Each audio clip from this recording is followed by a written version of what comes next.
Welcome to the Dirty Side of Leadership podcast with Ron and Kristin, where leadership meets entertainment. This podcast features stories with names and certain aspects that have been changed to keep submissions private. Enjoy the show. Welcome to the Dirty Side of Leadership podcast, where leadership meets entertainment. Today, we are diving into a topic that seems to be more relevant than ever: reclaiming our focus in a world filled with distractions.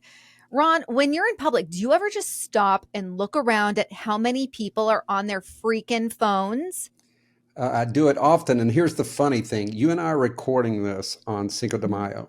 Yeah. I just met a friend for lunch. I walked in, he's sitting there, and we start talking. We're doing a little people watching. And he said, "You see that female on the other side of the bar over there?" And I said, "Yeah." He goes, "I swear to you, she hasn't looked up from her phone." And he said, "I don't think she looked up when she ordered her whatever drink or food." Oh my gosh. And we had this conversation today, and I just thought it was just so crazy. But yes, I see it from, airports to out in public. It's crazy. And then there's the old infamous red light. Now, I have been guilty a couple times. I've had a few people have to honk to me, but I can't believe how many people are reading their phone and the light turns green and you're just sitting there. Right. Anyway. Yeah, no, it's so sad. You've probably seen it you were at a restaurant today. I know I've seen it when like a full family is at a restaurant. Every single one of them is on their phone. I'm like, knock it off, folks. It's 1 hour. And I have to just add to this. I was at church today and these 3 teenage kids were in like a few rows in front of us, and 2 of them were on their phones during worship. And I'm like, dude, 1, where are your parents? They're probably volunteering somewhere. But 2, you have 1 hour a week. Can you not put the phone away and focus for an hour? So actually, you know what? My mom went over to them and had asked them to put their phones away. And they did, and they shaped right up. If it wasn't her, it was going to be me. I would have said, "I'm texting Jesus. Leave me alone." It was so distracting. No, it is. It's a huge problem. And of course, Kristin, in my background, I used to teach safety. And there are so many safety ramifications about being alert. You've heard situational awareness a lot, and that is vital for safety. And it's very unsafe to be out in public and just be zoned in, having tunnel vision on the phone. And it's something that everyone needs to think of. And I'm so glad that we are taking on this topic. And if you're someone like us, you're shaking your head on this because you might be in your car and sitting at a green light right now waiting on someone to move on. Go ahead and honk. Yeah. You have our permission. Right. And it's pretty wild. I know this isn't even in what we had planned on talking about, but there's so many people and there's videos going all over social media and the internet. I know here we have the MAX train. People have walked literally onto the MAX track while the train's and just barely misses them because they're on their freaking phone with their headphones plugged in. Or I used to live in New York City, and thank goodness it wasn't really, the smartphones had just come out when I moved. And can you imagine today, people are just crossing the street and the traffic there and the subway system. I mean, there's incidents all day long. So yeah, I'm glad we're going to bring this one to light. This is only humor, and we're going to get into some stats. My daughters did ask me once how we were able to meet when I was in high school. Like, how can you find anyone? And I thought that was pretty funny. She thought we couldn't. I told her, you just go out and sit somewhere and hope somebody walks past. Exactly. That is a great question because it's broadened the horizon for so many, right? Yeah. And I do wonder, because we didn't really have Gen Z stats, I don't think, Kristin. No. But my youngest daughter is on her phone a lot less. And so are some of her friends. So I don't know if that's her personality or if Gen Z has improved on that a little bit. Now, I do see a lot of Gen Z on their phone, but there are some positives. You know that I'm a Gen Z apologist. There are some positives that's coming out of Gen Z. I'm talking about the real younger group. They're more prone to get married, which had declined. And from social media and everything. So we'll talk about that, though, another time. Yes. Let's look at some stats on this topic. So 47% of Americans admit they're addicted to their phones. I always say this, anytime a group of people admit to being addicted, add 20% to that. Totally. Everybody denies addiction. Like, I Yeah. probably look at mine too much. You'll never hear me say I'm addicted. Yeah. Can't do it. I'm addicted to love. I'm not addicted to the phone. The average American checks their smartphone, this blew me away, 352 times per day. Yeah.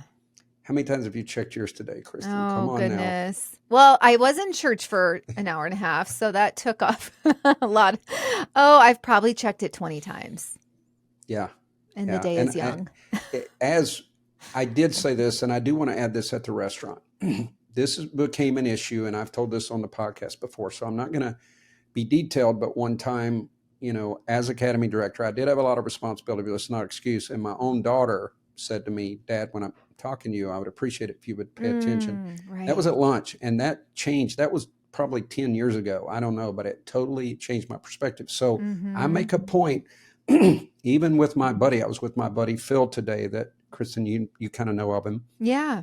And I make it a point. I set that phone down. Yes. I am not going to be looking at that phone while I'm talking to Phil. If you're going to meet someone, they deserve your attention. So if you do that, think about what we're saying, because our goal on any of these topics, it's fun, of course, to make fun of people and talk about these addictions, but we do want everyone to strive to improve a little bit. And this is a very important part of leadership. Very important. Right, right. All right. I just want to say that is really important. And that is, I would say, I would consider myself slightly addicted to my phone. But when I am doing what you did today, have lunch with a friend, I do put it in my purse on vibrate. If there's an emergency, it'll buzz and I'll take a peek and see if I need to get it or not. Right. Other than that, leave your phone in your, just at least face down on the table, for goodness sake. These stats, you're right. These stats are only going to get better, but Kristin knows this. But in one particular sections of my training, I really build it up and tell everyone that, I've cracked the code on leadership and it's going to change their life. I just build it up really good. And I go, in order to be a great leader, I've got it for you. I go to the next slide and it literally says, pay attention, or I think it says be alert and, be alert and, be responsive. Be responsive, be alert. And of course I get blank stares, but when I start explaining it, like paying attention to your coworkers, paying attention to your staff, paying attention to the things around you, then I start to get some head nods and just saying, being responsive. I go, how many of you have sent an important email and you didn't hear back, or it's a full day or 2 days or whatever. So anyway, it generates some great conversation. That really is 2 key parts to leadership. Yeah. Be alert, be responsive. Yeah, that's huge. And you know what? I saw this comedian, and for anyone that has a friend or a family member that is not very responsive and they live in the same vicinity as you, this is hysterical. And I actually did it to my mom and my husband, and they both fell for it. So you text them, what's your ETA? Oh, I heard that. I don't know. It's so freaking funny. It was a female comedian. Yes, and I shared it on my Instagram stories, and people were dying, and everyone's like, oh, I'm doing this. So you say, what's your ETA? And it causes the person to freak out and think that they've missed something. So they're like frantically going through their emails or their text messages. And then when they respond like, what are you talking about? You can say, oh, we've already been seated. Yeah, we've got our seats. I said to myself, I can't believe you did it. I said, I'm going to do that. I'm going to use that. Then she goes a little over top and goes to them forever. But but that is hilarious. What's your ETA? I did it to my mom and my husband. It was funnier with my mom. Because my husband was at work and he was like, I think you sent this to the wrong person. But then he was like, wait, who is meeting you somewhere at 8:30 in the morning? So then he was like calling me. He's like, what's going on? So, but my mom was like, oh my gosh, because we hang out all the time. She's like, what I miss? So she hook, line, and sinker. It was fabulous. Yeah, that's really funny. All right. A little bit more. Back to business. Yeah. 71% of people spend more time on their phone than they do with their romantic partner. And that's huge. And by the way, if you send ETA to your romantic partner, they might think you're meeting someone else. So you got to be careful with that. Almost 2/3 of children spend 4 hours or more per day. This one made me sick, by the way. 4 hours or more per day on their smartphones. Mm-hmm. And I think that's mild, right? Like that's 4 hours. I think there's so many kids that are like 12 hours during the summer and whatnot. And even though this is going to sound contradictory, we are telling people not to spend as much time, but we sure are grateful that people spend time listening to the Yes. podcast. So Kristin, as a cool little breaking point, why don't you Yeah. share some new stats on our podcast? Yes. So I pulled recent stats and they are nothing short of impressive. And that's thanks to every single listener and supporter. Yes. And you are friends, family, followers on social media, colleagues, and perfect strangers. And since inception, which is about a year now, we've had 8,000 downloads, at least one download. This is the big one that really shocked us both. At least one download in 55 different countries. I mean, that's insane. Our top 5, obviously the United States, so I'm not even putting that into the equation, but we have Germany, Canada, Lebanon, and the Philippines, and the UK. But 55 different countries have downloaded, Wow. people living there have downloaded our episodes. And that's just incredible. Our global ranking is in the top 5% of business leadership podcasts, and our listen score is 31. The listen score is highly playing off of the amount of subscribers. So the podcasts that have been around for years and years and years are going to have a much higher listen score, but ours is still considered good, especially knowing we've only been around for a year. So thank you, everybody that has supported us, shared an episode with a friend, check in and to see what we have every Thursday. It means so much to us. And really our goal, we want to be able to help more people and get on with a network. And what you're doing right now by listening every week and sharing it out, you're getting us there. So thank you so much. Yeah, absolutely. And Kristin, you semi-mentioned this somewhat. I mean, we have really not paid for ads or anything. I mean, you Yeah. have a large social media following. Mine's medium-sized, but I do probably more speaking out, Right. and that tends to generate more listeners. But that is really phenomenal. And I can assure people, we've had our moment in the sun, in life itself, but I'm just grateful. And if we explode, if we go into a bunch more countries or we were number one, it's not going to change me at all. I am just grateful to do this. I love to know that I'm helping people. And I know you as well, Kristin. Yeah. We really want to get the word out because there's so much potential in people if they dig a little deeper. And we're going to do one soon on potential. So we will move on with this important topic. What were we talking about? Just kidding. Just kidding. Someone's distracted. Now, we are definitely living in an era of information overload. We are drinking from a fire hydrant of information, and our attention is constantly being pulled in a million different directions. And it's very easy to focus on the wrong areas instead of, say, your kids, your spouse, your family. Do you agree with that, Ron? Yeah, I do. So let's take this a little bit deeper, do a little bit of a deep dive. Yeah. Our brains, now the right and left brain, a lot of people know that, one side of your brain is focused on creativity and the other is more logical and makes those, decisions, or when you're doing mathematics, all those type things. But there are studies that show that it takes people an average of 21 minutes to get back to the point of focus when we're distracted.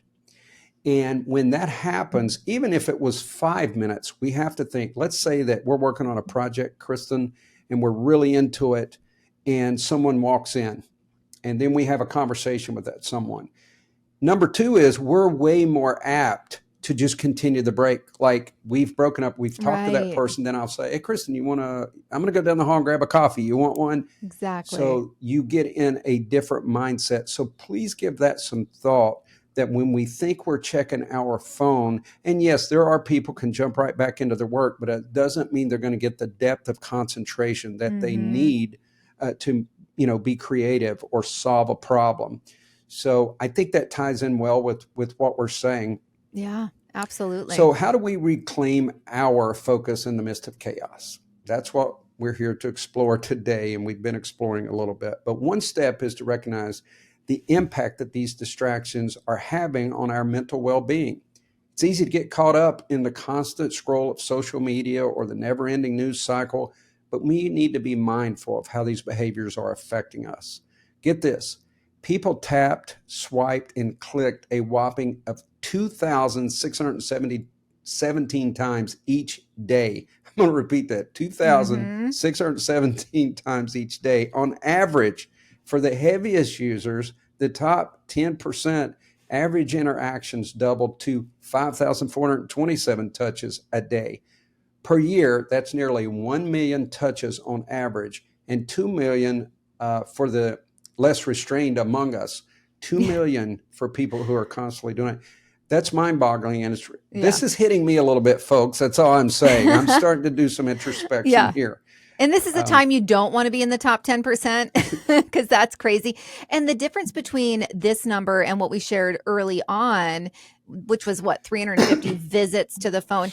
These are actual taps on your screen scrolls. So these are touches, as Ron mentioned here, right? So visiting your phone could include 500 touches. But this is just literally touching your screen and scrolling. So that's why, just in case that was confusing for anybody, touches versus visits to the phone. But yeah, those numbers are absolutely insane. Makes me want to track myself and see where I land. But I was reading that the average American spends 4.5 hours per day on the phone. And you just shared teenagers are on their phone an average of 4 hours a day, right? So the average adult is doing the same thing, if not a little bit more. And I thought that number was actually going to be higher, but nonetheless, it's substantial. And I actually took a phone addiction test on virtualaddiction.com. I didn't make you do this one, Ron, because I thought maybe you'd be embarrassed of your results. Thank goodness. I'll embarrass myself for you. So my results were, it says high level. Your test indicates a high level of compulsive smartphone use. And then it offered resources to go get help. So I would say, it's tough because I do, and here I am making an excuse for my addiction, right? But I do a lot from my phone, my social media pages. I'm constantly on my phone making graphics. I have all these great apps for graphics. So I would say it's tough for those who work from their phones. But regardless, the instinct, I know we've all probably sat there, and even when we're at lunch with a friend and we have this instinct to want to just look at our phone and see if anything's happened, see if we have any notifications.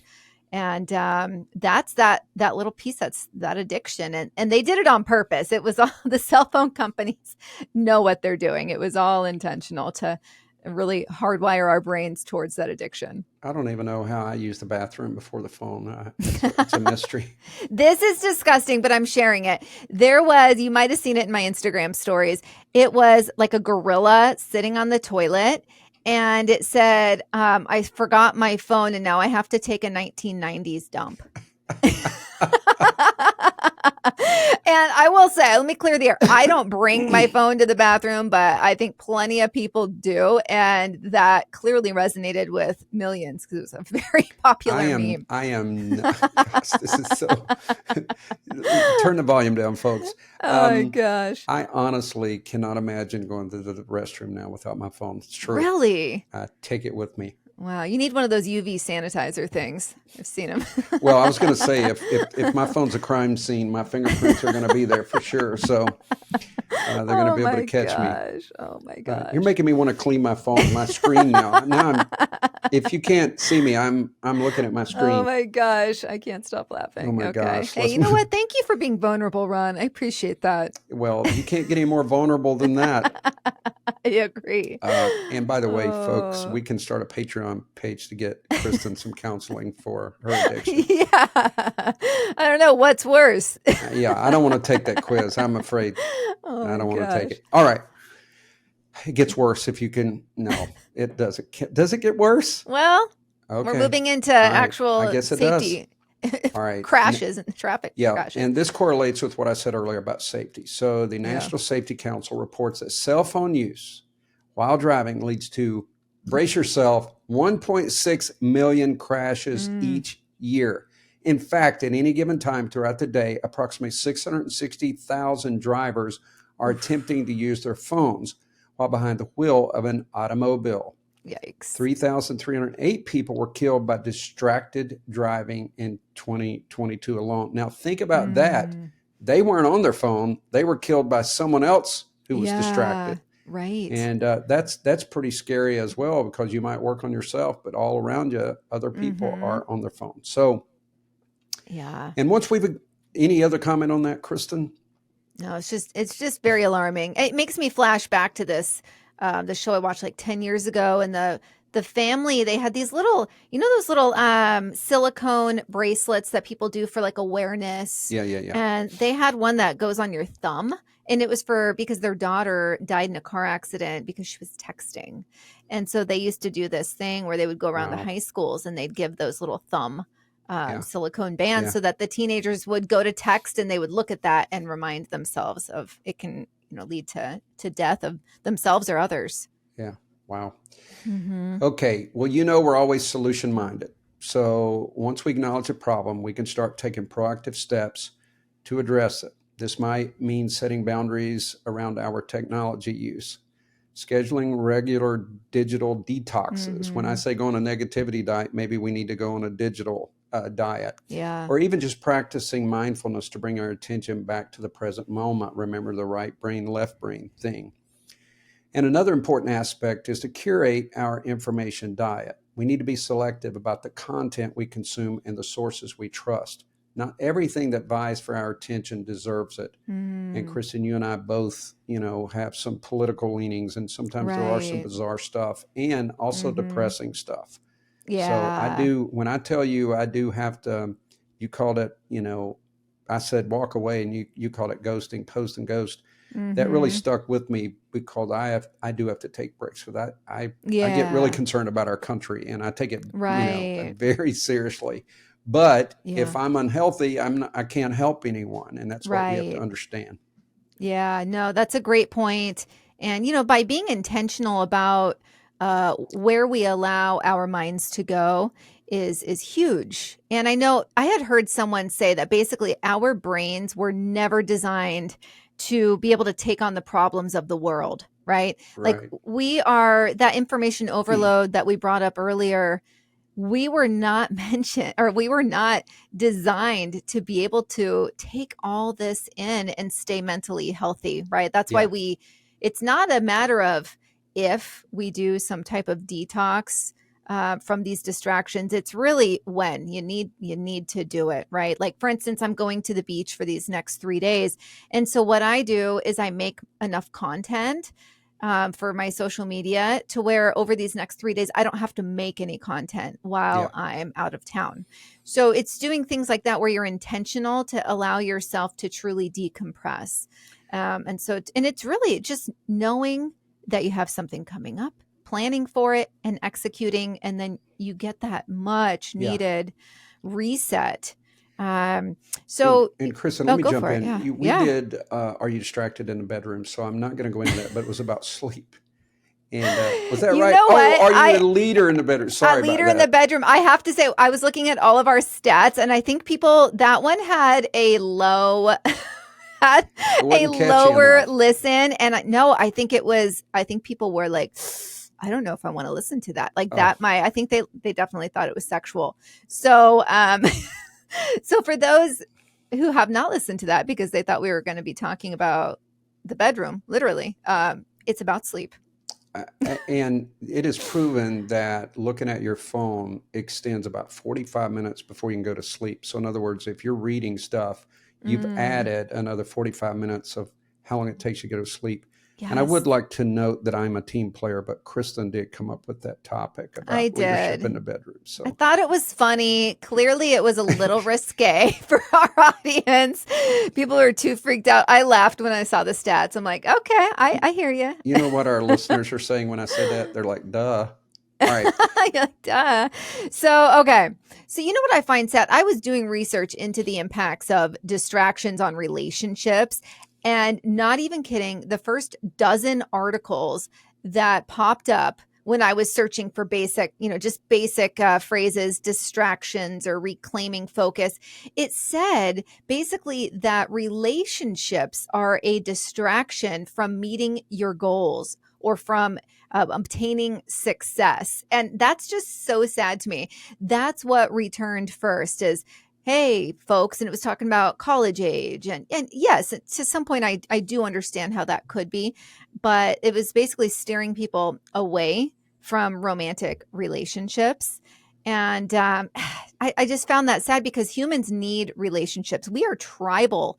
We need We each are. other to survive both physically and emotionally. No, we absolutely do. And I think there's a high level manipulation going. I'm not going to start into conspiracies, but I'm saying there's some topics that I have researched that it is blatantly, I know it's wrong. And it was right there. And it's people's opinion of what they think people need or whatever the distraction is. And Kristin, you were talking about tribal.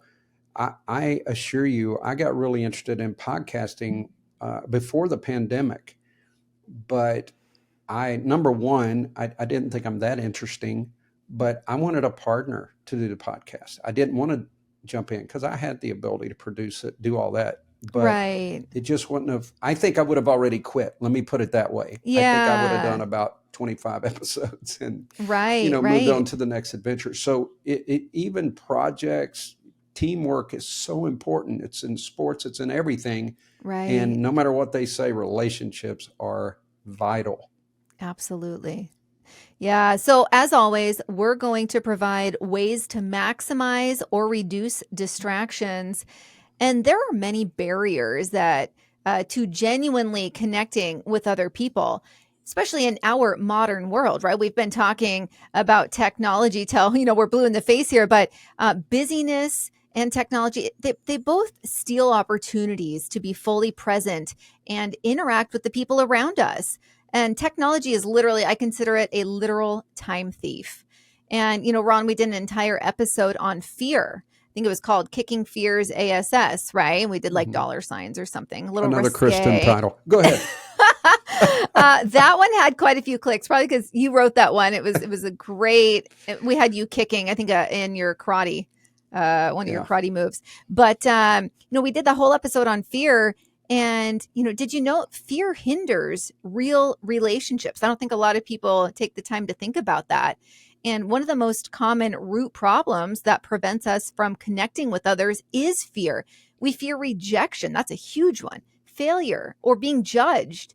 And we fear that awkward feeling of new situations or that we won't be good enough. Yeah. Kristin, you know that I talk about fear a lot, but there's some things Mm-hmm. came to me the other day and I realized I've never shared. And we've got too much content to get into on this episode, but in the two things that I've never shared, and I'm just going to be very brief because I want to get into these solutions. But when I was about 13, my mom's brother was in a car wreck. He wrecked on January 6th. He died on my birthday, 3 days later. And we shared bunk beds. And because I'd had the grandmother that I've mentioned had told ghost stories, Oh, yeah. I could literally think I would see him laying there because he lived with us for a period of time and Wow. worked for my dad. So that was huge. I grew up, my mother was very fearful. So I had that aspect. And Mm-hmm. when I grew up, and I grew up in a rural area. So there was a doctor, like it was probably 20 minutes away. And there was a nurse, her name was Miss Arnold. And I still remember it because I was tormented by this woman. So I would have to go get a shot. And they had the needles there in alcohol. She gave me a shot one time and my whole hip was bruised. My mom's pulling my pants down for everyone to Wow. see it. But you can imagine there was a lot of stuff in my childhood and I just kind of lived in fear. And Yeah. I started, I don't know, it's like my eyes were open and I realized that this fear is going to hold me back in so many areas of my life. And I started attacking fear. And I like to think that I definitely, a lot of fears, I tell people, don't worry about being afraid, learn to manage your fear. And so there's fears I learned to manage, there's fears I learned to overcome. And one of those was public speaking. And that's why I'm so passionate when I do executive coaching, to talk about fears, things that the childhood programming, the things that have moved over into our lives and what fear can do. So, and you and I we're not ashamed or afraid to talk about this. The Bible is filled with amazing leadership stories. And you can trace fear back to the very beginning in Genesis.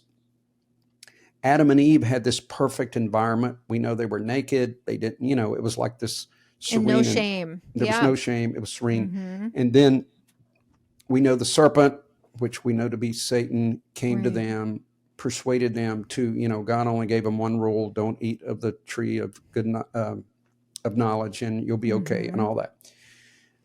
So what did they do? The one thing they're not supposed to do, they were persuaded to do, they did. And then the next emotion that they experienced was fear. So it's very interesting that was the first negative emotion after they ate the fruit. Now, temptation was before, but then fear was after. So that tells you how prevalent fear can be in our lives. And again, I grew up with it. So, I know fear very well. And I love helping people overcome. And believe me, we can overcome so much if we take the necessary steps. Yeah, I love that so much because I've also lived in fear. Mine's more like hypochondria, right? But I've had to really just give it to God in a lot of cases and work through that as well. So I think that's an incredible story there, Ron. Back to, I want to talk about building bridges to community, because we've talked about how we're tribal and we need each other. Literally, we need each other. It's not a want, it's a need. And being intentional towards relationships. And it's never occurred to many of us that there could be something deeper beneath the superficial distractions of life that prevent us from connecting with others.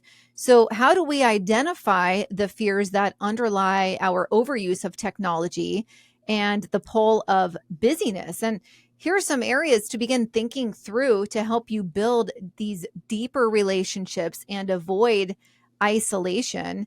And we're coming out of a time where everyone knows during the pandemic, there are still people that are getting over traumas of this intensified isolation. I mean, I was lucky enough, I have my whole family right around here, but there's so many people that don't, and they were truly isolated physically and in fear, right? And so one of our deepest needs is to be known and loved, and that is just humans in general. And unfortunately, we're often so paralyzed by our fears that we're unable or unwilling to take the risks necessary to find the type of genuine relationships that we crave.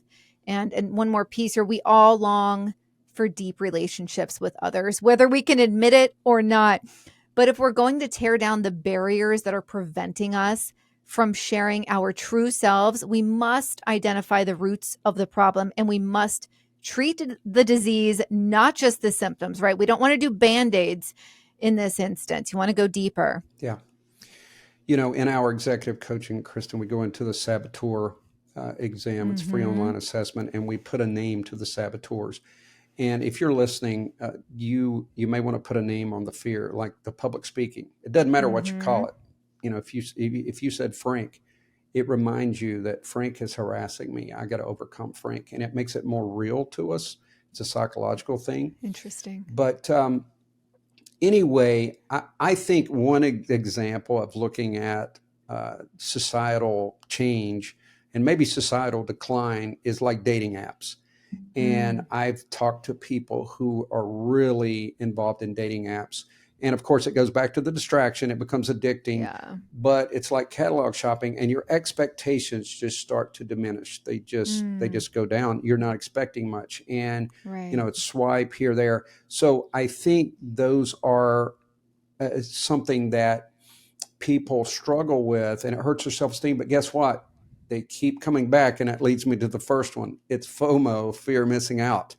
So even though you're getting, your self-esteem is getting destroyed, but you still don't want to miss out on something. It's the same thing for partying. When I'm coaching someone who has financial problems, we rethink everything from eating out to alcohol to these things. And I'm like, hey, plan instead of a staycation, a stay home, do something fun, and don't even go out this weekend and save that amount of money. Now, that's with a lot of times younger people, but that fear of missing out can really get us in trouble. And it's very few times in my life that I've missed an event that I regretted, or at least something small. Right. So you got to battle that fear of rejection. We don't want to take the first step because we're afraid that it will not be reciprocated. And there's usually a childhood connection, Kristin. We've been rejected in our past, and it's followed us right into the present. We have to think about that. This is a different person. You're different, and it's a different set of circumstances. Right. So go for it. I have to tell you, when I was in 7th grade, I had this huge crush on this guy, and he was like so funny, and I just adored him. He had gotten wind. We were good friends. He had gotten wind that I had a crush on him. And I dealt with a little bit of acne back in my youth. And I remember him saying to me, he goes, "I don't date girls with zits." And he looked right at me, and it just crushed my spirit. I didn't let him know that, of course, because I'm pretty good at playing it cool, but it really bothered me.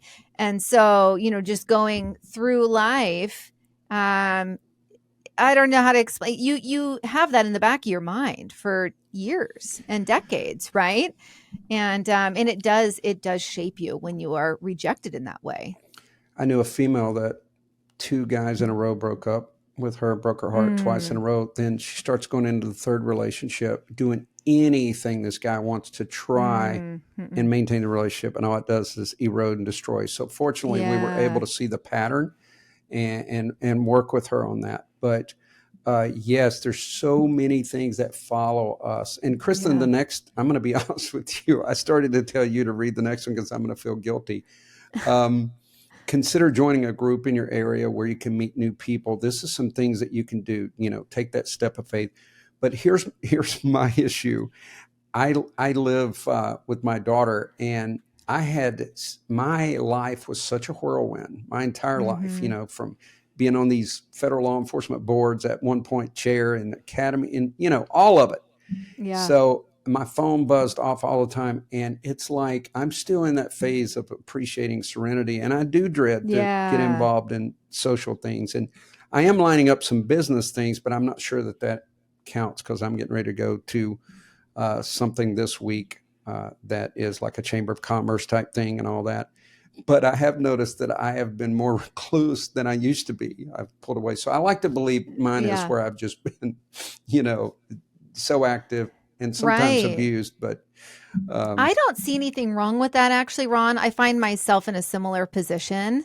And I feel like if you've already put the work in, right? And we talk a lot about maintaining relationships with past colleagues and leaders, right?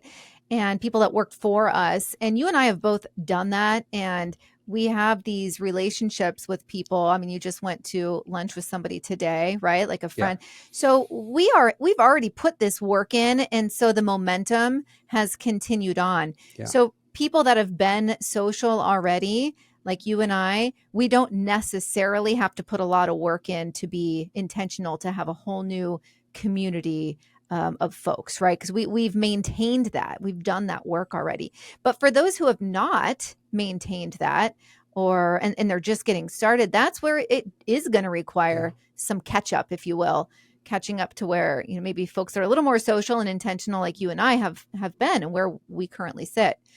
So like you said, it's just different seasons of life.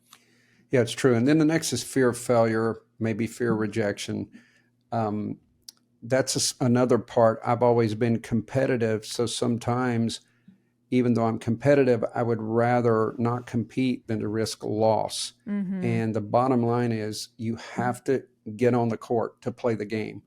And if you've been suffering from this and you are afraid of failure, you're going to have to put yourself out there. You're going to have to take a step from getting over that past rejection to worrying about fail. And yes, we're going to fail, but we try again. We keep going. Exactly. And lastly is fear of judgment. And isn't it great as you get older, you really are more selective with your friends, like you just said. Right. And you're more intentional, but you really don't care as much. If you're developing in a healthy atmosphere, you really don't care what people think. Like, it's so easy for me to tell people now, I just don't want to do that, or I don't want to go. Yeah.